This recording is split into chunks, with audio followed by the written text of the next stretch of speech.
Role. Pune जिल्ह्यामध्ये भोर तालुक्यामध्ये नसरापूरला जे 4 वर्षाच्या मुलीवर जो अत्याचार झाला आहे, ज्या नराधमाने जो अत्याचार केलेला आहे, 65 वर्षाचा नराधम होता तो, तर त्यालाही अतिशय कडक शिक्षा झाली पाहिजे. आणि आपल्या लॉमध्ये ही सोय आहे, त्याला पॉस्को असं म्हणतात. पॉस्को म्हणजे protection of children for sexual offence, म्हणजे चिल्ड्रन्सला प्रोटेक्शन आहे. आणि त्याच्यामध्ये 2012 मध्ये हा कायदा तयार झालेला आहे आणि त्याच्यामध्ये अतिशय कडक शिक्षा याच्यामध्ये आहे. याच्यामध्ये बाय लॉ सुद्धा तुम्ही जाऊ शकता.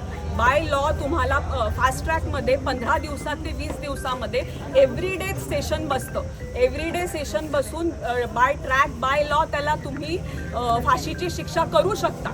तर हे बाय लॉ जाऊन सुद्धा होऊ शकतं. तर होऊ शकतं तर का होत नाहीये ह्याचं आम्हाला वाईट वाटतं आहे. महिला म्हणून, एक बालरोग तज्ज्ञ म्हणून मला असं वाटतं की चाइल्ड प्रोटेक्शन ॲक्ट हा अतिशय स्ट्रिक्ट झाला पाहिजे आणि त्याच्यावरती अतिशय स्ट्रिक्ट ही कारवाई झालीच पाहिजे आणि ते अतिशय महत्त्वाचं आहे. तरच आम्हाला आमच्या मुलांना मोकळं सोडायला बरं वाटेल. की साधी तिच्या आजीकडे आलेली खेळत असणाऱ्या पोरीवर अत्याचार करता म्हणजे काय? म्हणजे मग आम्ही आमच्या मुलांना आजींकडे पाठवायचं नाही? आम्हाला तेवढं पण आता स्वातंत्र्य राहिलं नाहीये.